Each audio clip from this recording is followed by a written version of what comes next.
లేకపోతే బెదిరించేవాడి రాజ్యం. సో బెదిరించే వాళ్ళకి ఈ రోజున ఒక సమూహం వచ్చి నిలబడింది.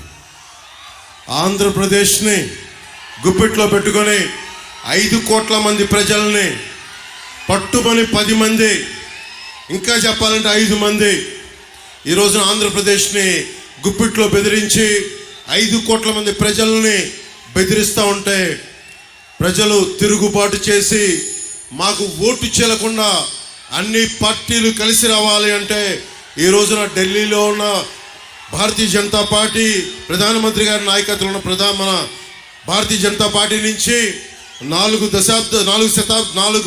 దశాబ్దాల సుదీర్ఘ అనుభవం ముఖ్యమంత్రిగా పోటీ చేసే మనకి రాష్ట్రాన్ని నడిపిన ఉమ్మడి రాష్ట్రాన్ని నడిపిన అనుభవం, ఎన్ని ఆటుపోట్లున్నా తట్టుకున్న సమర్థత, ధైర్యం, అన్నింటికీ వాటన్నిటితో పాటు జన సైనికులు, వీర మహిళలు 5 సంవత్సరాలుగా వైసీపీ తోటి పోరాటం చేస్తూ ఈ రోజున రాష్ట్రానికి, ఈ రోజున ఈ పొత్తుకే వెన్నంటి ఉన్న వెన్నుదన్నుగా ఉన్న మీ అందరికీ నా హృదయపూర్వక నమస్కారాలు, హృదయపూర్వక ధన్యవాదాలు.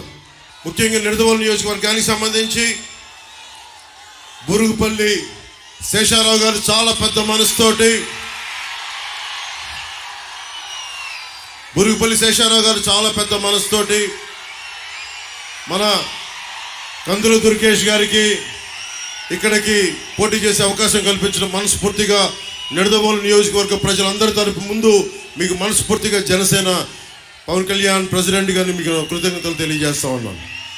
అలాగే శ్రీ కేఎస్ జవహర్ గారికి టీడీపీ ఉమ్మడి టీడీపీ ఈస్ట్ గోదావరి జిల్లా అధ్యక్షులు, అలాగే శ్రీ పి దత్తు గారికి Bharatiya Janata party parliament incharge గారికి, బండి సత్యనారాయణ గారికి, అలాగే సుజీ రంగారావు గారికి మంత్రివర్యులు, మాజీ మంత్రివర్యులు, అలాగే కొట్టిగుల్పూడి గోవిందరావు గారికి జనసేన పశ్చిమ గోదావరి జిల్లా అధ్యక్షులు, బివిఎస్ఎన్ ప్రసాద్ గారికి, కందుల దుర్గేష్ గారికి మనస్ఫూర్తిగా మీ అందరి తరపున కృతజ్ఞతలు, హృదయపూర్వక స్వాగతాలు తెలియజేసుకుంటూ ఒకటే మాట ఇందాక తణుకులో చెప్పాం, మేము మీకు ఇన్ని కోట్ల మంది ప్రజలకి, నలిగిపోతున్న యువతకి ఉపాధి అవకాశాలు, ఉద్యోగాలు, పరిశ్రమలు, అభివృద్ధి దిశగా రాష్ట్రం క్షేమంగా ఉండాలి అని ఆలోచించి చాలా పెద్ద మనసుతోటి అందరూ ఒకరినొకరు తగ్గించుకొని, సైజ్ తగ్గించుకొని, చంద్రబాబు గారు కూడా తెలుగుదేశం పార్టీ సంస్థాగత నిర్మాణం ఉండి కూడా రాష్ట్ర ప్రజల క్షేమం కోసం, సంక్షేమం కోసం అందరం సైజులు తగ్గించుకొని ఈ రోజున ఉమ్మడిగా నిలబడతా ఉన్నాం. ఒకటే, మీ భవిష్యత్తు కోసమే, మీ ఉపాధి అవకాశాల కోసమే, మీకు అండదండగా ఉండడం కోసమే. రౌడీ రాజ్యం పోవాలి, రామరాజ్యం రావాలి, ధర్మం నిలబడాలి. ఇందాక తణుకులో నేను ఆఖరణ మాట్లాడాను. మనకి అనుభవం నిడదవోలు అసెంబ్లీ నియోజకవర్గానికి ప్రధాన సమస్యల్ని జనసేన మనకి కందుల దుర్గేష్ గారిని గెలిపించిన వెంటనే మేము ఈ సమస్యల్ని అతి తక్కువ సమయంలో మీకు తీర్చడానికి సంసిద్ధంగా ఉన్నాం. చిన్న కాశీ రేవుకి వెళ్ళే మార్గాన్ని పునరుద్ధరణ చేయడం, నిడదవోలులో 100 పడకల ఆసుపత్రి నిర్మాణాన్ని పూర్తి చేయడం, నిడదవోలు పట్టణంలో మనం ఎదుర్కొంటున్న డంపింగ్ యార్డ్ సమస్యని అత్యంత తక్కువ కాలంలో పరిష్కారం చేయటం, గోదావరి జలాల్ని నిడదవోలు పట్టణ ప్రజలకి అందేలా చర్య తీసుకోవటం, స్వచ్ఛమైన నీటిని ప్రజలకు అందించడం, ముఖ్యంగా యువతకి ఒక ఇండోర్ స్టేడియాన్ని నిర్మించడం,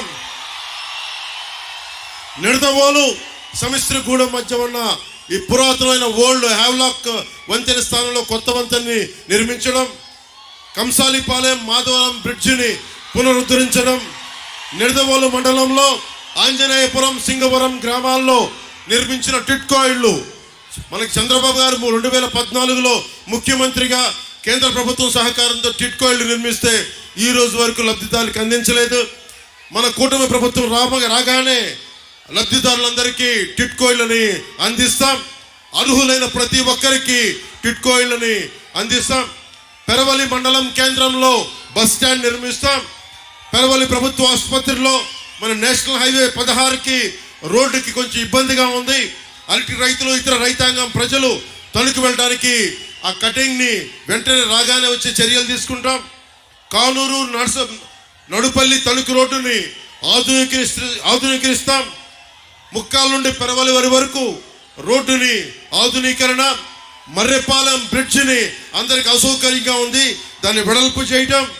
నిడదవోలు అసెంబ్లీ నియోజకవర్గంలో జగన్ పాలనలో రోడ్లు గుంతలమయమైపోయింది.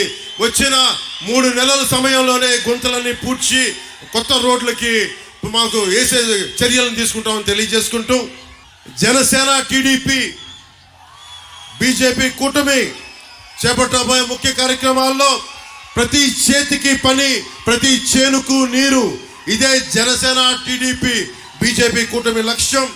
బీసీల భవిష్యత్తుకి గ్యారంటీగా నిలబడతాం. మీరు పోలవరం ప్రాజెక్ట్ ఇందాక తణుకులో మాట్లాడుతూ ఉన్నా. ఈ ఇరిగేషన్ మంత్రి ఉన్నాడు, వైసీపీ మంత్రి.